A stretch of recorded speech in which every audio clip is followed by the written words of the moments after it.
안녕하세요. 카티 해외식문화 트렌드 아나운서 유수민입니다. 오늘은 미식의 본고장 프랑스에 대해서 알아볼 텐데요. 전문가님 모셔서 이야기 나눠보도록 하겠습니다. 네, 해외식문학의 풋디어 이동민 교수님, 안녕하세요. 네, 안녕하세요. 강릉원주대학교 식품가공유통학과의 이동민입니다. 네, 교수님 반갑습니다. 아니, 프랑스 하면 유럽 음식의 중심지라고도 좀 설명이 되잖아요. 미슐랭 가이드의 다양한 종류의 프랑스 레스토랑까지 이렇게 많은데 음식에 있어서만큼은 정말 최고라고 말할 수가 있을 것 같은데 요즘 프랑스의 식문화 트렌드는 좀 어떤가요? 네, 프랑스는 식전에 즐기는 아페리티프와 해피아워의 인기를 큰 특징으로 꼽을 수 있습니다. 네, 아페르티프 또 해피아워 용어부터 뭔가 좀 기대감이 들긴 하는데 어떤 식문화인지 좀 자세하게 설명을 부탁드릴게요. 먼저 아페리티프부터 알려드리겠습니다. 아페리티프라는 것은 저녁을 먹기 전에 간단히 음료나 주전부리를 함께 즐기는 것을 의미하는데요. 줄여서 아페로라고도 하죠. 보통 저녁 식사 전 맥주나 시럽 음료, 와인 등과 간단한 핑거푸드, 스낵류를 같이 곁들여 먹는데요. 칩스와 같은 짠 스낵류는 물론 각종 건조 햄이나 치즈 또는 파이 크러스트 안에 간 고기소를 채운 파테를 먹기도 합니다. 지역별로 즐겨 먹는 음식과 주류가 달라지기도 하는데요. 네, 지역별로 다르다고 말씀을 해주셨잖아요. 그럼 이쯤 되면 아페르티프가 이제 한화의 문화가 됐다라고도 좀 저희가 생각을 해볼 수 있을 것 같아요. 네, 아주 정확한 표현이십니다. 그렇다면 먼저 지역별로 어떤 특징이 있는지를 말씀드리겠습니다. 날씨가 더운 동남부 지역에서는 오이나 당근과 같은 각종 채소나 러스크 비스킷을 올리브 스프레드, 간 멸치 스프레드, 병아리 콩 스프레드 등 다양한 스프레드에 찍어 먹기도 하고 달콤한 멜론을 먹기도 합니다. 해안가가 가까운 지역의 경우는 오징어 튀김, 생선살 튀김과 같은 튀김류나 굴, 게, 소라 등 해산물을 아페리티프로 즐기기도 하죠. 네, 말씀해주신 것도 저는 굉장히 좀 맛있게 먹었었던 기억이 있는데 좀 지역별로 다양하고 독특한 특징이 있는 것 같아요.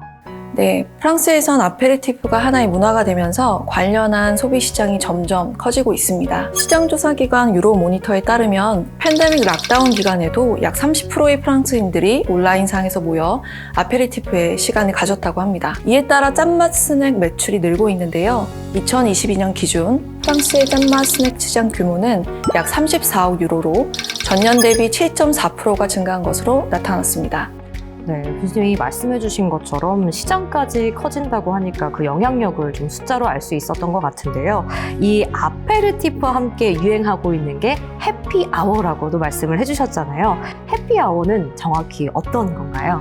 해피아워라는 것은 시내 레스토랑이나 비스트로에서 저녁 6시부터 8시까지 할인된 가격으로 음식을 판매하는 것을 말하는데요. 이 시간들은 역사적으로는 19세기 부르주아들이 오후 5시에서 7시 사이에 초록색을 띤 압생트 증류주를 마시며 식욕을 돋구던 초록시간, 럭베르트에서 비롯됐습니다. 해군들이 일을 마치고 쉬기 위해서 가진 짧은 휴식 시간을 뜻하는 해피아워라는 명칭을 빌려서 지금까지 사용되고 있습니다. 이 시간은 직장인들에게는 퇴근 후에 집으로 가기 전에 갖는 짧은 휴식 시간이 되기도 하고요. 또 동료나 친구, 가족 등과 외부에서 갖는 짧은 만남의 시간이 되기도 하는 거죠. 젊은 사람들은 이 시간에 먹는 음식과 마시는 음료로 저녁을 대신하기도 합니다. 네, 그렇군요. 교수님이 말씀해 주셨던 해피아워와 제가 생각했었던 해피아워가 좀 비슷하다라는 생각을 하게 되는데 근데 이 해피아워에 샐러드를 즐기시는 분들이 점점 늘어난다고요? 네, 맞습니다. 프랑스에서도 건강식이나 채식에 관심이 많은 소비자들이 증가하고 있는데요.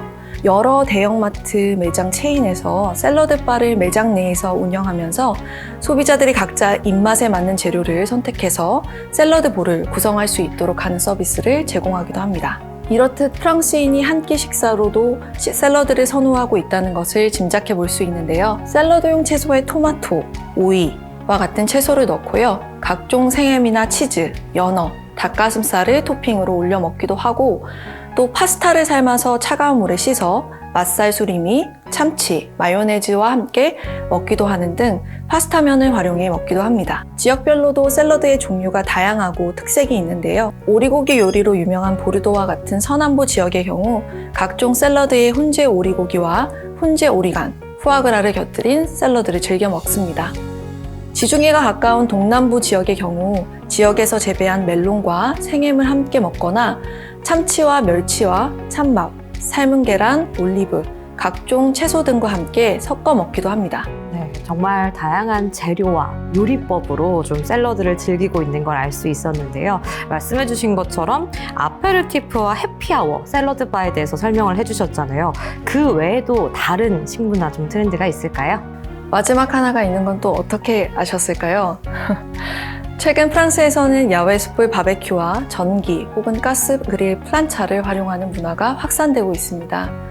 프랑스의 유력 식품 주간지인 LSA에 따르면 팬데믹으로 야외에서 요리하는 가구가 많아지면서 2020년 바비큐 용품의 판매 실적이 2019년 대비 18%나 증가한 7,900만 유로, 원화로 약 1,061억 원 이상을 기록했다고 합니다.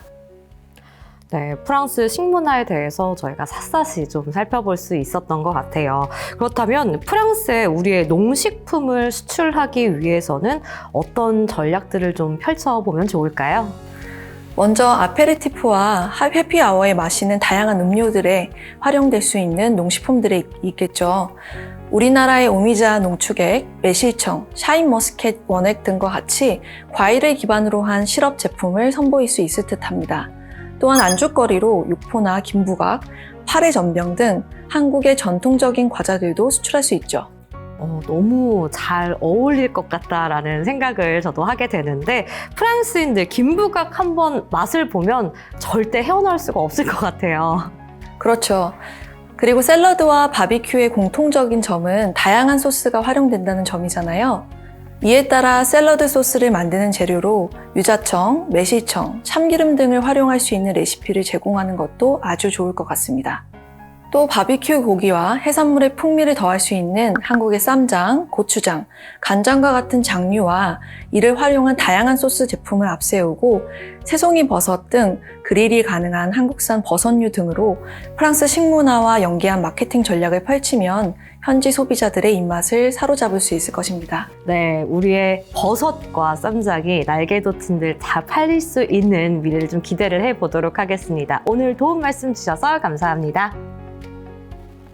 네, 오늘 프랑스 식문화에 대해서 알아봤습니다. 유용한 정보가 됐길 바라고요. 저는 또 새로운 나라 트렌드를 가지고 오도록 하겠습니다.